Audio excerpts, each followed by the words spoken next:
I'm Tanner Cummings. And I'm Melissa Cummings. And we're the founders of Cypress Resort. And the hotel company is Thin Spaces Hotel Company. And we exist to cultivate and steward thin places on earth where the veil between heaven and earth is thinned. And Cypress Resort is our flagship hotel. So this is what we're starting. So the challenge has been that we've been looking to break ground, and then we got the news about a few weeks ago that we were going to be pushed back at least till the end of September, beginning of October. And honestly, I just felt discouraged. I just felt in a season where felt like there's one delay after another. I was like, oh, not another one. And this has felt particularly timely. The delay felt particularly, maybe frustrating is a better word, because we know that we're basically trying to get to put the foundations in before we head to the holidays so that it can cure over the holidays. So with one more delay, I was like, dang it, we're going to be pushed back even farther. And then we walked in, I got the email, and our contractor was like, we've pulled some strings, we're breaking ground September 3rd. And I was like, yes! Huge relief. Yeah, so yeah. It's so exciting, and I wonder for our listeners, if you talk about Thin Spaces, I wonder if you could talk a little bit more about the vision behind starting this. Kind of what is the need or the opportunity that you felt in the culture and the world that led you to leave very good jobs and go all in on doing this together and build a new hotel company? Yeah. Well, to start, it really boils around the physical and the land that we found, which we have a bigger story in another time. There's a 50-foot waterfall on the property, and it just screams to us. Melissa was the one that found it and was the first one on property and was like, this is it. and the question is, what do you build around a 50-foot waterfall? And the resort just makes sense to us. And it really is responding to the world recently transitioned. 51% of populations living in metro city areas. And that's the first time in human history that we've now subtly shifted to the majority in our condensed lives. And I think for us, it's the response to that, of connecting to, we are creatures, human beings are creatures of nature, and to connect to nature is hitting a deeper value. And for us personally, Thin Spaces is a spiritual, literal reference of Irish Celtic lore references a thin place, a holy place where the boundary between heaven and earth is thinned. And I think a lot of people have had the fortune to experience either a mountaintop or a waterfall or the Grand Canyon or any kind of spectacular view in space. And if you see those places, you can understand what it is we're trying to cultivate and steward. What's amazing, and we're recording this in the beautiful city of Atlanta. I mean, I love cities, but there's something that is so needed about nature, right? And I feel like the site that you found with this beautiful waterfall, it's a little less than an hour drive outside of Atlanta. So as much as I love Atlanta, sometimes you need to get out there and recharge. You think about all the people living and working in this beautiful city. They need a break. They need a break, right? So you're well positioned to capture this opportunity, this need that we have, and you know, whether it's ancient Celtic cultures, or we were talking about Japanese forest bathing. Like, this is just something fundamentally human about we need this break, and so, but you know, there's been more and more talk about nature-based hospitality recently, but in talking to you both, you have a vision that's kind of more than just putting up a tent. Yes. You are going kind of for the luxury side of the hospitality experience. And I wonder if you could speak to that. Because I had, before I started kind of doing this, I had this preconception about luxury. I thought it was like marble and fanciness, and it was like probably for somebody else. And I didn't really connect with luxury, but you're building it from scratch. Why focus on the luxury element of this project? Yeah, that's a great question. I think that so to give a little backstory, one of the things that Tanner and I for the last 10 plus years have just been a core value for us is hospitality. And we have found that a great space really does invite great connection. And part of that is that there's this element, and this will get to the luxury element, that when you have something where somebody is able to feel at home, at ease, like they can let their guard down, where they can be vulnerable, where they're able to just take that deep soul sigh. There's something about that is like a luxury in of itself. And it is, I wish it wasn't. That should just be like, I wish that was just the baseline. But unfortunately, in this day and age, it's not. Unfortunately, most of life is the frenetic pace. And so the letdowns, the release, where there's actually both space to be and then also space to be cared for, is something that I think is becoming rarer and rarer, and hence more valuable and more valuable. And so for us, part of the way we define luxury isn't just an overflow of some of our core values. So number one, just caring for people well and really serving people well. Another would just be the luxury of like quality. Like we don't want to just put laminate countertops because they look good, but they're going to be not great to interact with. Like we want to really invest into beautiful materials. I've always been so inspired by like old cathedrals or the old masters who spent years building something. But that's part of the reason people still go see it to these days, is because regardless of the background, there's such a quality about it that is just inspiring. And so I think that there's this element too, we want to really invest quality in these spaces.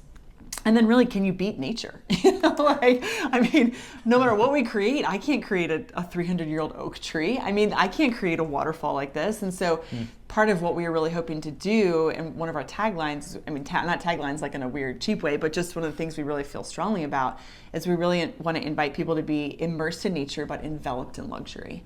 And so that sense that, like, instead of being one big building where you've got 300 rooms and you're next to your 500 best friends you've never met, and you're like sitting next to the pool next to Jim, and you're like, who are you? I just want to be with my spouse or girlfriends or, partner or whatever. That there's this element where we really want to invite people to immerse in nature and enveloped in luxury. So we're deconstructing the traditional resort so that there is still this element of privacy and independence of an Airbnb or short-term rental, but then still the amenities, services, and hospitality that you'd expect from a traditional resort. But it's cool because you think about inspiration or kind of providing hospitality on a lot of different levels. Nature is beautiful, and nobody's going to compare with that. But you're thinking also about kind of the craftsmanship of a countertop or a piece of furniture. And so one of the segments that in our discussions before we started recording is maybe it's people who live in Atlanta or elsewhere and are coming up for the weekend. So you have like this little window to help them recharge. And so you're trying to hit them on every level, like beautiful surroundings, beautiful. Furniture, rooms. It sounds like it's across the board. Definitely. Yes. Yeah. It's definitely an intent that having positive and delightful experiences from the initial interaction is required. And so if we have things that aren't of good quality, that diminishes. So we want to do everything we can. And this is, for us, it's a journey. That's the vision, and we're starting out. And to me, this is the invitation for everyone to come see. I've said this, behind the Wizard of Oz curtain, to see the man at the controls. But it's more for us like, how did you make the Oz head? And how do you build the control panel? We haven't even built the control panel. We are about to break ground on the control panel. We want to invite you to see how this whole thing's built, not just the levers are being pulled. So we're on a long journey, but this one that we're very committed to, and know it will take time to really build and even correct if we need to, how to achieve that, because luxury has some standards, but I believe the strength in luxury is more of the serviceability of people and serving people well, and knowing these little nuances that carry weight is probably more important than what kind of marble we got. Would you be open to spending a few moments going behind the scenes? Because I'll link, for people who are listening or watching to this, I'll link in the show notes our first conversation. We get a bit into your story where you left a great career in technology, and then you, and Melissa, you're building an e-commerce business, so you kind of are leaving these kind of like great opportunities to go all in on hospitality. But, kind of before we started recording today, you were talking a little bit about kind of the, in that notion of going behind the scenes around luxury. It sounded like there was an opportunity you saw where, yes, you're going to delight your guests and people visiting, but you saw, it sounds like, an opportunity for building a hospitality business that actually impacts the people you work with too. And operating in this luxury space gives you more, I don't know, more tools to work with. I wonder if you would be willing to talk about that a little bit. Yeah, aiming at serving at a luxury level provides the margin for the opportunity. I'm not going to prescribe what other entrepreneurs and other business owners choose to do with that margin, but for us and how we desire to impact, and people will have to judge us by our actions when it happens, but the intent that we're going from is that margin provides us the ability to serve better, then our team better, invest in them better, which then, of course, they are the ones serving our guests, and so they can be invested in. And then, of course, that goes beyond the boundaries of that resort. I'd love to build something that could accommodate free stays for people that can't afford, but that's not where we get to start. We start here, and then we expand from there. And that margin provides us the ability to do that. And the invitation for all hearing this is to observe the journey, or in some cases join that journey on building this next, it's just the next chapter in hospitality. I'm not bold enough to proclaim that it's forget everything you heard, this is what it is today. I just think it's the next chapter, but I think it's our chapter all alive today, and it's worth investing in to make it a more exciting chapter than the last one. I like the chapter analogy because it kind of talks, I feel like it references this notion of like a book or something that is building on everything before. And in our conversations before, it's clear you're studying the very best providers of hospitality throughout history and think about how can you both take elements of that into building your business. But there's also things that you're doing differently. And I guess just to this notion of joining, would you be open to talking a little bit about your crowdfunding campaign on Indiegogo? I've seen some stuff around this, and it looks like you both are taking a really interesting approach here. I guess first off, why do this? Kind of as this is very different. I don't hear hospitality companies doing this. Yeah. Do you want to take this? Sure, yeah. Well, first of all, I need to give credit where credit's due. So when Tanner about a year ago said, all right, what we're going to do is we're going to do a crowdfunding campaign to start to do pre-sales, I was like, we're not going to do crowdfunding. What are you talking about? My love, that's crazy. I mean, I was just flat out like not into it. So Tanner was the visionary here. He was the one who really saw it. And as Tanner does so well as a visionary, he was really the one who just kept, Melissa, I really think there's something here. I think there's an opportunity to really invite people to join us on this journey with us. And obviously as younger entrepreneurs, we've been in the entrepreneurial space for about 5 years, but younger to the hospitality industry, there's also this element of just needing to prove viability. Like, do people actually want this? And so one of the greatest lessons we had learned from our e-commerce days was that sometimes you could create what you think was the best product, and then it just doesn't really serve somebody. It doesn't actually hit their pain point and fill that pain point.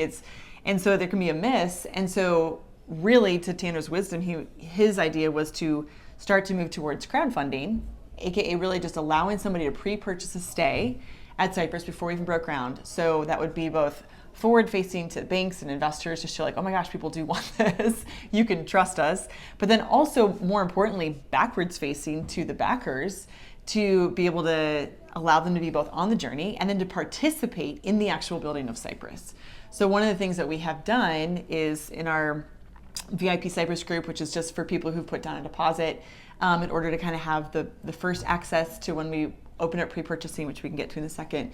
They're both invested, but then they also get to participate in polls. So a great example would be like we did a poll on fire pits, right? Would you rather have a gas fire pit or like a good old fashioned wood fire pit? I would have sworn that they would have wanted gas because again, like just a higher end space, the ease of it.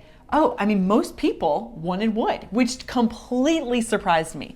And I thought, I am so glad I'm asking because while I'm sure anyone would appreciate a gas, the fact that I get to delight them more by we get to provide for them what they actually want was so amazing. So it was both this, it was this mutual benefit where they are entrusting us with believing in us by pre-purchasing, and then we also get to hear from them and have them on the journey. So, and they have skin in the game too. This is like an interesting piece as well, which didn't exist like not that long ago. So this is like a new exciting kind of version of like y'all are building kind of an incredible hospitality company by using some of these new tools and mechanisms to engage people. Which has been awesome. Yeah. So we actually just launched, which is really fun. So we launched on August 13th, and amazing, we were fully funded in 3 minutes. We hit 3 minutes. 3 minutes. How much? How much? In 3 minutes, we raised $25,000. 25 in 3 minutes. By the end, within 12 hours, we were at over $500,000, and counting. So, anyways, so you hit your initial limit, and it goes from 25,000 to 500,000. Yeah, like within that day. Less than a day. Yeah. That's it. Were you expecting that, or that's there? Not to that degree. It's a pleasant surprise, and it's also there's a lot of work and effort that went into getting to that. But the thing that it really helps us do is connect with people who are interested in really seeing something new and something early. I think a lot of people really value being invited into spaces that they normally are not. You just have like. I'm new to knowing what the difference between a soft opening and grand opening is, and I guess that means I was never invited to a soft opening. So I'm learning like, oh, okay, that I guess I only saw when things really open, which means I guess I'm a normal guy or something. But what I like about this though is like, what is the saying? It's like, don't be a know-it-all, be a learn-it-all. And I feel like even just in our chats, I feel like you both have this appetite to just learn stuff.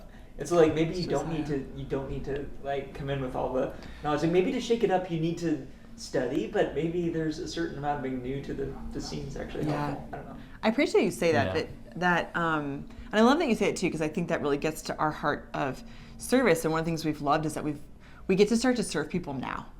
And I think that there's this element where if we're constantly waiting to serve someone until it's like the perfect thing or the full thing, then I think there's a lot of missed opportunities along the way, but I think it was one of your mentors who had kind of said, if you're not doing it now, you're not going to do it in the future. And so when I think about our story, so much of what has gotten us here today is non-traditional, but I see the way there are these threads that looked so unconnected or so innocuous and not, it wasn't an MBA or going to do real estate development. It was just serving well, doing dinner parties, getting to host, and just doing what we loved as an overflow. As when I was a physician associate, I worked as PA for 10 years, and during that time, just on the side, I'd help friends do weddings. And so that element of listening and be like, what do you really want? What's your dream wedding? What do you really want it to look like? And then getting to use that to curate the space for them and their guests was such a joy. And so it's crazy now that we're doing that in a different way. So full circle coming back to like what you were saying was just that I love that this is an opportunity for us now to even in like the Facebook groups and on emails to get to serve people. We feel that very strongly. And for someone who's listening who's like, I would love to do that, but we can't do that right now. I think my thought would be like, well, how can you do it in the way that you can do it right now? Who are the people right within your sphere? Because that's how we started. And that has been the thing that has been both really life-giving, but has also propelled us to where we are now. It's really exciting, and I'm gonna brag on you both for a little bit. I hope you don't mind this, but I think in our before we start recording, we're talking, Melissa, you're volunteering at a mission. You're kind of helping people that don't have opportunities. You're kind of creating space for them. You're loving them. Tanner, in our conversations, we've talked about all of that, and also kind of we've done deep dives into technology. I'll link it to part of our conversation on that. Maybe we'll have to record another episode on it. But I think from tech to serving people to weddings to we've talked a lot about kind of family life, but this is fundamentally who you both are. And you both are interesting too to me because you're doing this together. And a lot of time, like this is it stands out. It stands out as different, but I sense you both pulling all of your life experiences, all your professional experiences into creating this new thing, which is, I think, beautiful to see.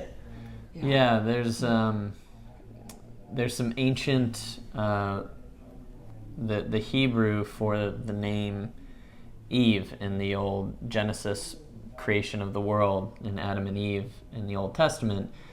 The Hebrew is, I believe, Azor Kenegdo, and its direct translation in not maybe not the most perfect way, but is stand in opposition to. And what was more eloquently explained by that was opposition as in a tent with two sides leaning against, and that force leaning against each other makes a sturdy tent. And I think for us, while many couples may look at this and be very concerned, warranted, I think, because marriage has challenges, life has challenges, work has challenges. This leaning against each other has helped us accelerate our timeline on learning our strengths and weaknesses, learning our symmetries, and where we both align, and then where the other excels, where the other one does not, and where the other can grow in one spot and where the other one, could use more growth. I'll speak for myself, lots of places. So to me, like, the benefit of doing that, if you want to get business minded for a minute, is almost actually I am being infinitely more efficient with my lives to blend them together. I'm not going to pretend to say that that's not a risk. It absolutely is, and for each person they should make that decision with a great weight that it is. But for us, I think if this mission to cultivate excellence and serve with authenticity, our world is so massive today. Authenticity is so costly. It's so challenging to find that because we're packed with billions. And so I think it demands all of us to invest greater into service, invest more into things that matter. And it's really calling into question individually, each and every one of us, how much does authenticity really matter to you? And how much does that matter to have a positive relationship with your neighbor and with your family, with your friends, with your workers? How much is that important to make that be the change in the world? And I think that's important, and it really comes down, for me, it's worth that hard work. I love it. So we're here recording at the end of August 2024. I wonder if you could give our listeners a little bit of a sense of kind of what's coming up in the days, weeks, months ahead. We include some links in the show notes where people can learn more, but where can people, I guess, learn more, participate maybe in some level? Where should we point our listeners and viewers? Yeah, that is so great. So I think two things probably depending on what most interests you. So we always have our website, cypressresort.com, where, especially if you like backstories, that would be a great place to kind of document just some of our story in getting here. Hopefully it also normalizes our story in getting here, some of the fears, disappointments, discouragements, obstacles, all of that. Then secondly, I would say, if people are interested and maybe want to join us on the journey of actually building Cypress, that would be through Indiegogo, so indiegogo.com. I'm sure I'll post the link, but same thing, just looking up Cypress Resort. We'd love to have you on the journey with us to build this and also have your input and insight and all of that. So I'd say those are probably the two main, and then obviously our socials. We're on both Facebook and Instagram, and yeah, we're just excited to use all of these platforms to continue to just be forward-facing in the sense of sharing openly and transparently, something that's very important to us, to be extremely transparent and to act with integrity and just say, hey, here's who we are and here's what's going on. And so, like I said, September 3rd, we're going to be breaking ground, which is amazing. And then, our projected opening right now is May of 2025.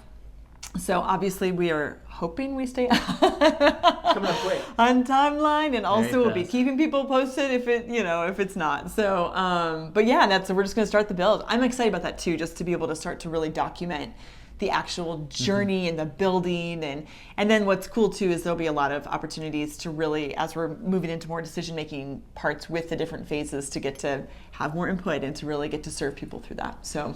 Yeah. The right kind of, the interesting ones. I'm not sure everyone's interested in helping us decide how the septic pipes move through Yeah, things. we won't ask you that. We both are doing all the work. You're making that stuff happen. But behind the paint scenes. color and different plants in the place, and maybe the size of furniture, that will probably have people will be more interested in. We'll so take care of the not fun stuff. We'll do all the boring things. What's amazing, I encourage everyone to follow you on social media, check out the website, check out Indiegogo, because already thousands and thousands and thousands of people are following you. They're also very passionate, as you alluded to earlier. They have feelings about this. They do. And it's exciting to see this where this is not just another company. People feel like they're on the journey, because they are, and they're taking part. So Thank you. Thank you. best of luck to you both.